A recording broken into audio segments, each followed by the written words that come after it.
Eurozone bond yields hit a 2-week high. Welcome to Market Insight. I'm Ramzan Karamali. Well, as investors look ahead to inflation data out of the US and Europe, government debt has come under pressure. Additionally, the risk premium investors' demand to hold French debt widened to within striking distance of a 7-year high hit almost 2 weeks ago, as markets look towards the first round of parliamentary elections at the weekend. Well, to help look at all of this in more detail, I'm joined by Janet Moy, Head of Market Analysis at RBC Brewin Dolphin. Janet, thanks so much for joining us. Well, let's start with France. The spread between French and German 10-year yields was close to 80 basis points again this morning. Is it likely to get even wider after the elections? I think it is hard to say. I think right now there's just a lot of uncertainty, and the polls suggest that the far left or the far right party is just ahead of the existing party, Macron's party. So I think it's just a lot of uncertainty that we need to clear. There is a potential that the spreads may come down a bit after we get the clarity. And I think investors, they're just not sure what is going to happen to the policy. And I think usually when the parties eventually get into the government, they tend to get more centrist.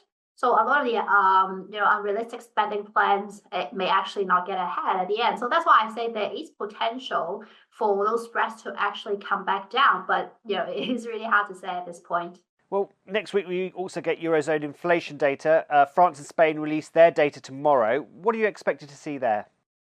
Yes, I think generally inflation has been heading in the right direction. And I think that is the reason why the ECB has been able to deliver its first cut.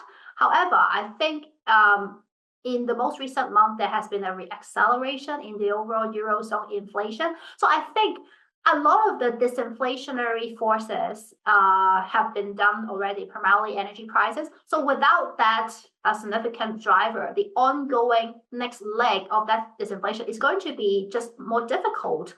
And I think most importantly, we need to look at wage growth. That is a very important determinant for the services inflation. I think that is the one indicator that the ECB officials point out it is still sticky, and they have to see that come down. So I think we haven't seen that playing out yet. So I think we just have to be a bit more patient. And I think ongoing disinflation is continuing, but it will just get a bit tricky from here.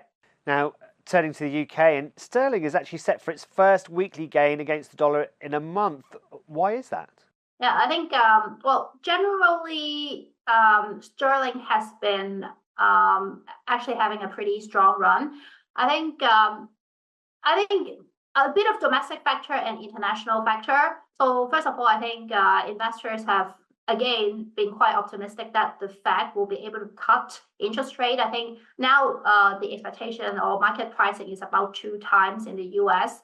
So I think that may be a reason why the dollar has weakened a little bit versus the sterling. And I think recently UK data has been okay. I mean, the latest set of retail sales data has been much stronger than people anticipated. So I think these all adds to the sterling's strength. And I think we're going to get an election very soon. And I think the polls suggest a very high chance of a Labour victory. And if we look at some of the surveys, actually investors are not too concerned about a Labour government. And in fact, a majority of these investors expect a Labour government to actually support the pound.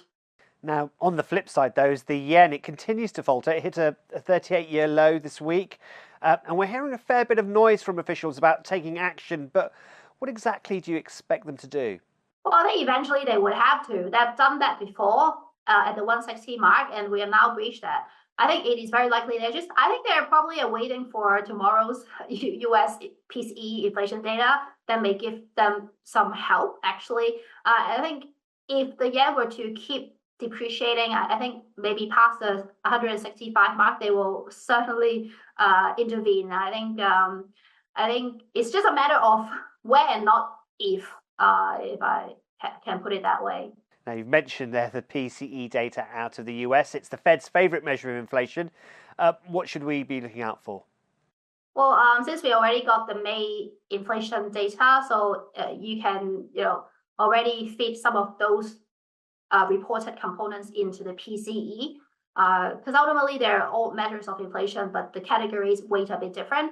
So if you work that out, actually the PCE, the headline inflation, is very likely to be flat month on month, and the core PCE is likely to just rise by 0.1%, which I think is the lowest in a year. And year on year wise, both expected to slow to just 2.6%. So I think that should be quite a supportive outcome for markets. I think they're just waiting for that evidence to come through, or even maybe there could be a downside surprise.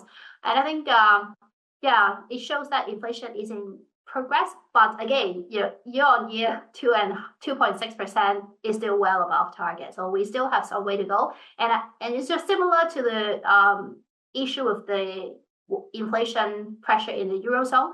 The last leg of that disinflation will depend on services sector and will depend on wage growth, which is a bit tricky because the labour market remains pretty resilient at this stage. Janet Moy from RBC Brewin Dolphin, many thanks for your thoughts. And that's Market Insight. Don't forget you can watch more videos on Reuters.com.